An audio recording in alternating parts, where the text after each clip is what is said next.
स्वागतम है आपका हमारे खास प्रोग्राम जन्नत में। मैं हूं आपके साथ सदा सैफ। आज हम बात करेंगे डल झील के बारे में, जिसे कश्मीर का दिल कहा जाता है। डल झील श्रीनगर शहर की सबसे मशहूर और खूबसूरत झील है, जिसकी खूबसूरती, सुकून भरा माहौल और तैरते हुए हाउस बोट इसे दुनिया भर के सयाहों के लिए बेहद खास बनाते हैं। आइए इसे और नजदीक से जानते हैं। पूरी दुनिया में मशहूर वादी कश्मीर, और वादी कश्मीर की जब हम बात करते हैं तो यहाँ की खूबसूरती के साथ साथ झील डल का नज़ारा अव्वल नंबर पे आते हैं। आपको बताएं, जब जैसे ही पर्यटक मुल्क के अलग अलग हिस्सों से आते हैं तो सबसे पहले उनकी हाज़िरी झील डल पे होती है। और इस झील डल में शिकारा राइड के साथ साथ यहाँ पे फ्लोटिंग मार्केट, और फ्लोटिंग मार्केट के साथ साथ यहाँ पे फ़ोटोग्राफ्स और उसके साथ साथ कई सारी एक्टिविटीज़ की जाती है। यानी कि जो भी पर्यटक आते हैं पहले वो झील डल का नज़ारा कर लेते हैं, और नज़ारे के साथ साथ इस झील डल में जो है शिकारा पे सैर भी करते हैं। श्रीनगर की मशहूर डल झील लगभग 18 से 22 वर्ग किलोमीटर में फैली हुई है। ये झील गागरबल, लोकुट डल, बोट डल, नगीन समेत कई हिस्सों में बटी हुई है। इस झील के अंदर छोटे छोटे टापू और बस्तियां भी मौजूद हैं।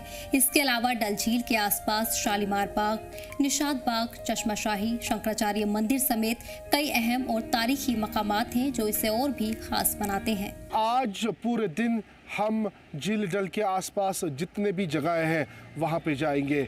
चाहे हम निशात बाग की बात करें, शालीमार बाग की बात करेंगे, या शंकर आचार्य टेम्पल जो कि जिसके साथ एक आस्था जुड़ी है।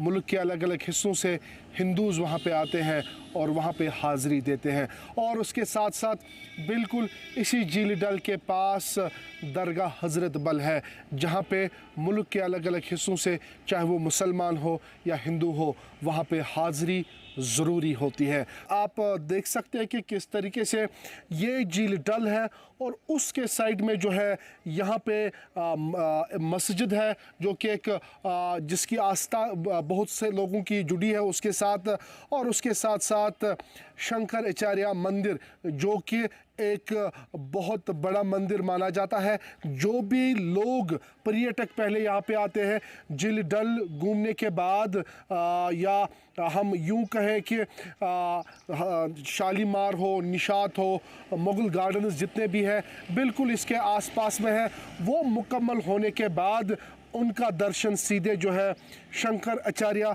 मंदिर की तरफ होता है। यानी कि शंकर आचार्य मंदिर में उनकी हाज़िरी होती है। बनारस का एक अपना मज़ा है, और यहाँ की एक अपनी खूबसूरती है। तो क्या देख चुके हैं अभी तक?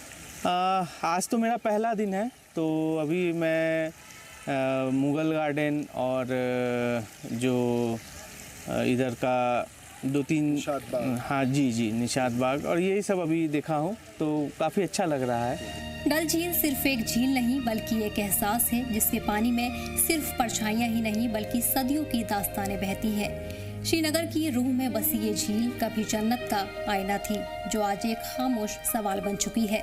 बताया जाता है कि कभी इस झील के किनारे बादशाह चलते थे। मुगल बादशाहों ने इसके दामन में बाग बसाए।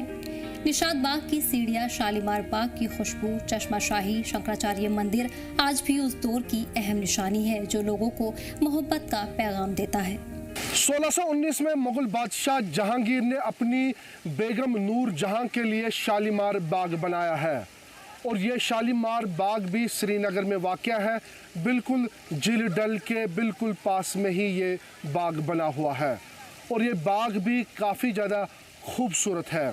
और इस खूबसूरती को मुल्क के अलग अलग हिस्सों से पर्यटक आते हैं और इस शालीमार बाग को भी और भी खूबसूरत बना लेते हैं। 1633 में आसिफ खान जो कि नूर जहां के भाई थे, उन्होंने निशात बाग बनाया है, और इस निशात बाग को बिल्कुल खूबसूरत बनाया है।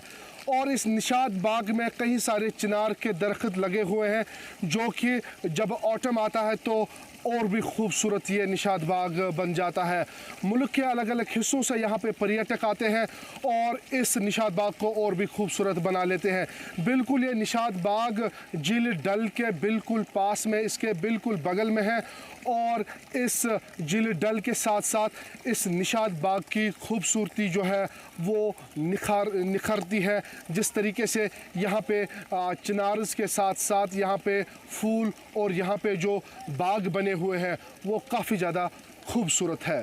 तो डल के आसपास अभी आप घूमे, कैसा लगा? हाँ, डल लेक मतलब कि हम बाहर से देखे इतना खूबसूरत लग रहा था। नॉर्मली हम लोग रील्स देखते हैं या फिर टीवी में देखते हैं और खुद आज मतलब अपनी आंखों से देखना। अभी हम गए नहीं, अभी शिकारा राइड नहीं किया है हमने, वो हम करेंगे, बट बाहर से ही इतना खूबसूरत लग रहा था। बहुत अच्छा लगा, बहुत अच्छा है कश्मीर, बहुत खूबसूरत है कश्मीर में। यहाँ पे एक तो पहले एटमॉस्फेयर बहुत अच्छा है, बारिश भी हो रही है साथ साथ और हमें काफ़ी अच्छा मौसम यहाँ पे लग रहा है। हमारे यहाँ पे काफ़ी गर्मी है और ये मतलब यहाँ की जो ठंडी वादियाँ है, बस पहाड़ों में बहुत काफ़ी अच्छा लग रहा है।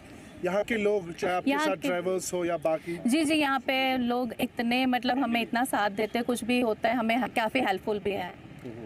तो कहाँ जाने का प्लान है? अभी हमें जाना है पहलगाम, सोनमर्ग, सारा कुछ घूमना बाकी है हमारा। आज पहला दिन है, हमने पहली शुरुआत हमारी टूर की है मंदिर से, जो शंकराचार्य के मंदिर से हमने शुरुआत की है। डल झील आज भी सिर्फ एक झील नहीं बल्कि सैकड़ों परिवारों का रोजगार इससे जुड़ा हुआ है। Shikara ride, house boats, floating garden, floating market से वादी के हजारों परिवार का रोजगार वाबस्ता है। फिशिंग, फ्लोटिंग गार्डन और मार्केट से वादी के लोग डल झील से डायरेक्ट रोजगार हासिल कर रहे हैं, जबकि शिकारा राइड और हाउस बोट बाहर से आने वाले सयाहों की पहली पसंद है, जिससे लोगों को आसानी से रोजगार मिल रहा है। मैं पानी पूरी और भेलपूरी बेचता हूँ डल के किनारे। डल के किनारे पे पानी पूरी और भेलपूरी आप लोगों को खिलाते हैं, मज़ा आता है? हाँ, बहुत मज़ा आता है। कितने साल हो गए इधर? मुझे इधर 2 साल हो गए। अच्छा। हाँ। तो यहाँ कहाँ रहते हैं आप? मैं इधर बिरेन में रहता हूँ। तो गुजारा हो पाता है? हाँ, गुजारा हो पाते हैं अच्छे से और मैं इसमें से 15,000 से काट छाँट के बचा लेता हूँ। तो ओवरऑल कितने टूरिस्ट आपके पास आते हैं? टूरिस्ट तो दिन भर में बहुत ज़्यादा आते हैं और यहाँ पे बहुत मज़े आते हैं। काम आज ठीक है? हाँ, काम ठीक है, बहुत अच्छा अभी के टाइम में काम। कितने साल यहाँ पे आपको हुए हैं? 2005 से आ रहे हैं। 2005 से अभी तक, यानी कि 21 साल आपको हुए हैं? जी। तो यही झील डल के पास आप होते हैं? यहाँ रहते हैं, नहीं तो फिर 9 नंबर के पास वो मोबाइल दुकान है, उसी के पास रहते हैं रात में। क्या क्या बेचते हैं आप? मैं भेलपूरी बेचता हूँ, असल मज़ा भेल। तो गुजारा हो पा रहा है? हाँ, गुजारा होता है, खा पी करके 3-4 हज़ार बचते हैं। घर जाते हैं कभी या मन ही नहीं कर रहा है? नहीं, घर जाते हैं। 8 महीना कश्मीर में रहते हैं, 4 महीना अपने बिहार में गांव में रहते हैं, असरगंज मुंगेर ज़िला में। तो ओवरऑल मज़ा है आपको यहाँ पर? हाँ, यहाँ पे हमको मज़ा है। काम करने में मज़ा है? काम करने में मज़ा है, यहाँ के वातावरण में मज़ा है। हर मौसम में डल झील सयाहों के लिए तवज्जो का मरकज रहता है। सर्दियों में डल झील की ऊपरी परत जम जाती है, जो सयाहों के लिए तवज्जो का मरकज होता है, जबकि गर्मी के मौसम में इसके ठंडे पानी में हाउस बोट सयाहों को सुकून का अलग एहसास देता है। इसके साथ ही यहाँ पहुँचने वाला हर सयाह शिकारा राइडिंग का लुत्फ उठाना चाहता है, जो सयाहों के टूर को यादगार बनाता है। मैं तो दूसरी बार आई हूँ इधर और शिकारा राइड तो बढ़िया है, मस्त। और हम हाउस बोट में रहे थे तो इमेजिंग, यानी वर्ल्ड में बोलूँ ना तो यहाँ ही बेस्ट है। और मैं तो फिर से 2 साल में आने वाली ही हूँ और बोलूँ ना इधर का ऐसा लगता है कि वेदर ही इतना अच्छा है। हम लोग हाउस बोट में स्टे किए हैं, हमने शिकारा राइड ली है, हमारा एक्सपीरियंस बहुत ज़्यादा अच्छा रहा है यहाँ पे। यहाँ के लोग वगैरह आपको कैसे लगे? यहाँ के लोग बहुत ज़्यादा अच्छे हैं, बहुत ज़्यादा कोऑपरेटिव हैं और बहुत अच्छे हैं। मेरा ये मैसेज है कि यहाँ पे लोग आएँ, घूमें। बहुत अच्छी प्लेसेस हैं घूमने के लिए। यहाँ पे कश्मीर को बोलते हैं कि ये मतलब जन्नत है, तो ऐसे ही नहीं बोलते हैं, मतलब है बहुत सुंदर जगह है। बहुत अच्छा लगा। मैं इवनिंग में आई हूँ तो नाइट व्यू बहुत ही अच्छा था और शिकारा राइड भी बहुत अच्छा लगा मुझे। सो अभी हम प्लान कर रहे हैं गुलमर्ग, सोनमर्ग और पहलगाम भी जाएंगे, तो बहुत अच्छा लग रहा है मुझे। जो है पैराडाइज ऑन हेवन कहते हैं ना, वो वही है, हेवन ऑन अर्थ है ये कश्मीर। और बिल्कुल यहाँ के लोग भी बहुत हेल्पफुल हैं और सारे अच्छे हैं। बिल्कुल आएंगे तो बहुत अच्छा लगेगा सबको और बहुत एंजॉय करेंगे। लेकिन डल झील की मौजूदा सूरत हाल बेहद तशवीशनाक है। डल के किनारे बढ़ती गैर कानूनी तामीरात, झील में गिरते गंदे नाले और रोजाना की बुनियाद पर फैलने वाली गंदगी से झील को बड़ा नुकसान पहुंच रहा है। झील में फैलने वाली गंदगी से डल का दायरा सिकुड़ता जा रहा है। वहीं दूसरी तरफ माहौलियात को भी नुकसान पहुंच रहा है। हालांकि इंतजामिया और सरकार की तरफ से डल झील को साफ रखने की लगातार कोशिश की जा रही है और इसे लेकर कई तरह की मुहिम भी चलाई जा रही है। जो आज ये डल की तस्वीर बनी है, जो हमें एक ड्रेन की माने नज़र आती है। कहा जाता है कि एक वक्त था जब इस डल लेक की जो सरफेस है वो नज़र आती थी, इस डल लेक की जो सतह जो है वो साफ तौर पर नज़र आती थी। लेकिन आज की डेट में यहाँ पे हमें इस वीड के अलावा, इस कचरे के अलावा डल लेक में कुछ नज़र नहीं आता। और जिस तरह से अभी आप देख रहे होंगे कि ये एक गाड़ी में इस्तेमाल होने वाले कूलेंट की तरह नज़र आ रहा है। इसका रंग ख़त्म हो चुका है। इसमें रहने वाली, बसने वाली जो मछलियाँ थी हर साल हज़ारों की तादाद में इसी किनारे पर नज़र आती हैं। सरकार को अपने वादों को पूरा करने की बहुत ज़्यादा ज़रूरत है। जो कंसर्न डिपार्टमेंट्स हैं उनको इस डल को बचाने की ज़रूरत है। और ख़ास तौर पर जो लोग इसके साथ जुड़े हुए हैं, जिनका रोज़गार इसके साथ जुड़ा हुआ है, जिनकी ज़िंदगियां इस डल लेक के साथ जुड़ी हुई हैं, उनकी एक सबसे बड़ी जिम्मेदारी बनती है कि इस असासे को अगर हमने नहीं बचाया, एक वक्त जहाँ पर हमें ये पानी नज़र आ रहा है, एक वक्त आएगा जब हमें ये एक बंजर ज़मीन नज़र आएगी और उस वक्त कोसते रहेंगे अपने आप को और डल लेक एक कहानी बन गया होगा और उस कहानी के बनने के ज़िम्मेदार कोई नहीं होगा, सिर्फ हम लोग होंगे। जो करंट डल लेक की सूरत हाल है, आपको लगता है कि डल ऐसा ही था या कुछ बेहतरी हुई है या ये पीछे चला चुका है? डल की हालत दिन ब दिन ख़राब होती जा रही है। इसकी वजह से क्योंकि इसमें जो एक विकास था, इसके जो चैनल्स थे, जो इनके जो जिसमें जब पानी बढ़ता था वो ऑटोमेटिकली वो निकल जाता था, इसका अपना फ्लो चालू रहता था। लेकिन बदकिस्मती से गवर्नमेंट ने उन लोगों ने और गवर्नमेंट की वजह से वो चैनल ब्लॉक हुई, चौक हो गई है, जिसकी वजह से ये वो पानी अब स्टिंक रहता है। डल को बचाने के लिए बहुत चीज़ों की ज़रूरत है। सबसे पहले जो पेरिफेरीज में ड्रेनेज आता है सब जगह से, जहाँ जहाँ से भी लेक है वहाँ सब जगह से आता है। अब देखिए तेलबल नाला में वहाँ हारवन से आता है। हारवन के दोनों साइड में जो भी लोकेलिटी है उसका जो भी मलबा आता है, जो भी सीवरेज होता है, सब जाता है डल में। वो उस लेन के ज़रिए, वो नाले के ज़रिए पहुंचता है तेलबल के बाद वो जाता है बड़े डल लेक में जो हज़रत बल के सामने है। अब देखिए उसकी हालत भी कितनी बदतर हो गई है। न वहाँ कोई हाउस बोट है, न कोई लेक के अंदर है जिससे हम कह सकते थे कि लेक गंदा हो रहा है इस वजह से। लेकिन जो बाहर से आता है, आप देखिए निशात या शालीमार में सब जगह से देखिए इन्होंने कहीं पर ब्लॉक नहीं किया है।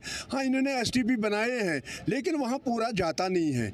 इस वजह से बहुत सारी जो ड्रेनेज है वो सब लेक में जाती है। सबसे पहले मेरे ऊपर जिम्मेदारी आयद होती है कि जब मैं डल लेक के ऊपर सैर करने जाता हूँ कि जो भी मेरे पास, जैसे आजकल हम चिप्स वगैरह खाते हैं, तो क्या इसके लिए कूड़ादान है इस शिकारे में, या अगर कूड़ादान नहीं है कि मैं एक पॉलीथीन एक और कैरी करूँ जिसमें ये चिप्स के जो पैकेट्स होते हैं, जो इसके आउटर लेयर होते हैं, वो उसमें डालूँ और वापस इसको लाऊँ और जो हमारे फोरशोर्स हैं, जैसे हमारे डल लेक के ऊपर जो डस्टबिन्स है या बिलवाड़ रोड पे, उनके ऊपर वापस डालूं। सबसे पहले ये मेरी जिम्मेदारी होनी चाहिए, ये मेरी सोच होनी चाहिए कि मैं डल लेक के लिए क्या कर रहा हूँ। अगर डल लेक 10% श्रिंक हुआ है किसी एरिया में, जो वहाँ पे एनक्रोचमेंट हुई है, तो मेरे हिसाब से उस एनक्रोचमेंट को इवैक्यूएट किया जाना चाहिए, वो एरिया वापस उस पोजीशन में लाना चाहिए, ताकि ये हमें सवाल ही ना रहे कि हमारा डल लेक, और वो आज की डेट में होना चाहिए 1-2 साल में, ताकि आने वाली नस्लें 10, 15, 20 साल में हमें कोसे ना कि आपके पास एक असासा हमारा था। इन सब के बावजूद डल झील आज भी कश्मीर का दिल है और यहाँ आने वाले सयाहों की तवज्जो का मरकज। वादी की सैर को आने वाला हर सयाह डल झील की सैर जरूर करना चाहता है, जो कि डल झील को वादी के दूसरे सयाती मकामात से मुमताज़ा बनाता है। फिलहाल मुझे दीजिए इजाज़त और ऐसे ही खास प्रोग्राम्स के लिए देखते रहिए जी जम्मू कश्मीर लता।